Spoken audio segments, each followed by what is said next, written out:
Nshuti bavandimwe n'abashiki bacu mwongeye kwirirwa. Amahoro y'Imana abahoreho kandi namwe mwemere ahorane iteka. Twese turayakunda ariko by'umwihariko nyiri kuyatanga.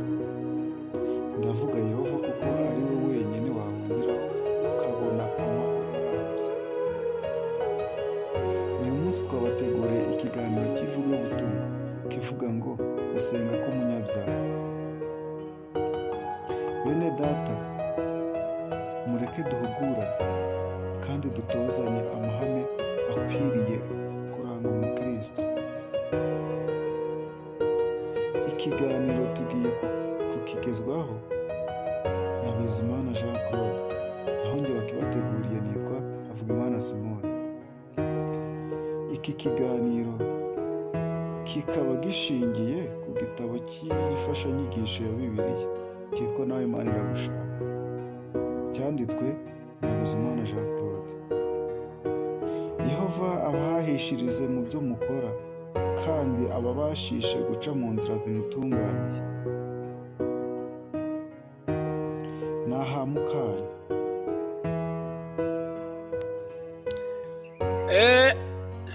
Nifuje kubaganiriza ku ijambo rivuga ngo gusenga k'umunyabyaha.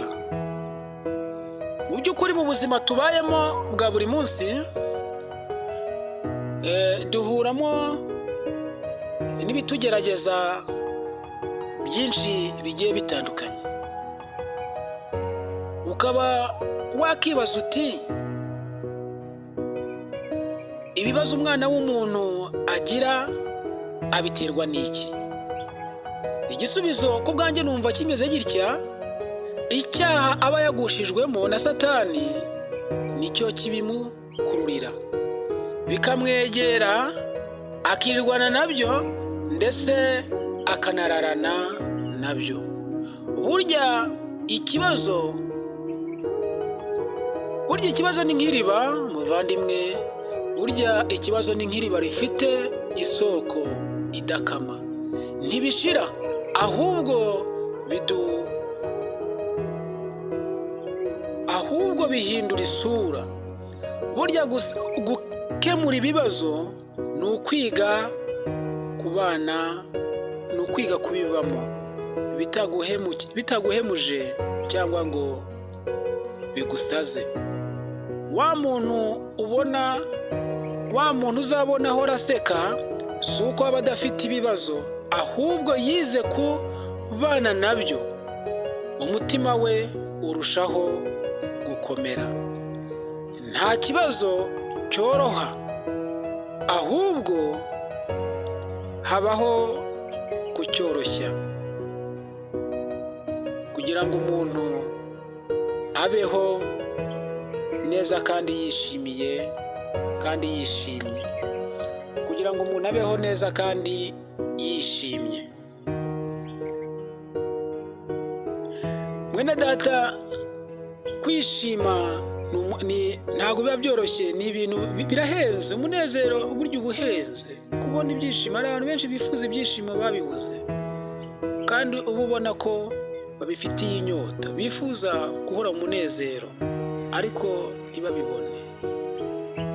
Uzajya ubona wishimye, ujye ufata uwo mwanya rwose wumve ko ukwiriye kunezererwa Imana igihe ubonye ako kanya.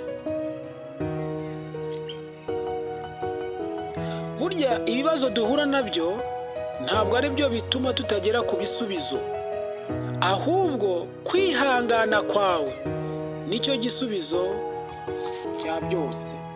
Kwihangana kwawe nicyo gisubizo cya byose. Wabuze kwihangana, ni ukuri igisubizo ntabwo wakibona, ahubwo iyo wihanganye muri wowe igisubizo cya byose urakibona. Kandi biba byiza iyo ugeze nko muri urwo rugamba, mw'ibyo bibazo urimo cyangwa se ufite wowe uzi, wowe ubwawe ukihangana ugaceceka, ukagira kurwana urugamba ucecetse, ubasha kurutsinda vuba. Ariko iyo uvuze cyane biragukomerera, birakugora. Ihangane nubwo ubona bimeze bityo, ukomere kandi ushikame, ugumane umutima wawe kwizera. Gusenga k'umunyabyaha ni ukuri hari igihe kugera ku Mana, nubwo abantu benshi bavuga ngo umunyabyaha imisengere ntabwo igera ku Mana, ariko njyewe ubwanjye ndahamya ko ntashidikanya gusenga k'umunyabyaha uko yasenga ko ariko kose ari uruvangatirane rw'amagambo mu kanwa ke, burya atarabumbura akanwa ke Imana iba yamaze kubona uwo munyabyaha ibyo ababaye, kandi Imana iba yamaze no kubona umutima we, niba urimo kwicisha bugufi cyangwa niba utarimo kwicisha bugufi. Erega imbuto y'umugisha, imbuto y'umumaro, burya ibifuritse mu mutima w'umunyabyaha. Umutima w'umunyabyaha naho burya imbuto y'umugisha ibipfuritsemo. Si uko kandi umunyabyaha Imana itamubona, iramubona kandi iranamuzi. Ntukumve kuba uri umunyabyaha wowe ngo wumve ngo byararangiye, ngo ubugingo bwawe ngo bwararimbutse, ngo umubiri ngo uzarimbuka. Uracyafite amahirwe kuba ugihumeka umwuka w'abazima. Uracyafite amahirwe muri wowe muvandimwe yo kuba wagarukira Kristo, yo kuba ubugingo bwawe bwagera mu rurembo rwera. Gusenga k'umunyabyaha nubwo Imana itakumva 100% nk'uko umukiranutsi mwumva wayimenye, ariko burya n'umunyabyaha Imana iramuzi kandi Imana iramubona. Nshuti yanjye, sinkucira urubanza, ntabwo ndi kugushinja, unyumve neza, ntabwo ndi umunyacyaha, ntabwo ndi umushinjacyaha cyangwa umugenzacyaha imbere yawe, ahubwo turibukiranya, turahugurana kugira ngo tubashe kureba buri muntu urugendo arimo, inzira yahisemo, niba iboneye cyangwa yaba itaboneye, akabasha kunyura mu nzira iboneye kandi imuhesheje amahoro. Twese tukiri muri iyi si twaracumuye, ntitwashyikira ubwiza bw'Imana. Mbese mu iyi si ninde mukiranutsi?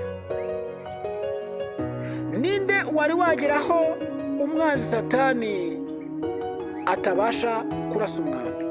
Tukiri muri iyi si twese tuba tugifashe igihe mu ntambara, kandi turacyambaye umwambaro w'urugamba. Nshuti yanjye, nshuti y'umusaraba, nubwo wumva ko uri umunyabyaha, ni ukuri Imana irakuzi kandi Imana irakubona, nawe Imana iragushaka. Ngwino, Imana yakuremye mu ishusho yayo, nawe ikugirire neza. Wifuza gusobanukirwa neza ibyerekeranye no gusenga k'umunyabyaha, n'ibyo umunyabyaha ahura nabyo, n'inzira y'umunyabyaha uko iba imeze, n'iherezo ry'umunyabyaha uko riba rimeze, wasoma muri iki gitabo nawe Imana iragushaka. Paje ya 27 urahasanga ayo makuru y'umunyabyaha, yo gusenga k'umunyabyaha, maze nawe urebe uko ukwiriye kwitwara, urebe ibyo wahindura, urebe intambwe zawe, wowe ubwawe n'umutimanama wawe mubana, mukorana, mwirirwana buri munsi. Hari ibyo muziranyeho. Mbese ni ibiki? Bimeze bite? Ukiranuka ute? Witwara ute? Umutimanama wawe ntacyo agushinja? Niba ntacyo agushinja se, wowe ubwawe iyo ukomeje ukisuzuma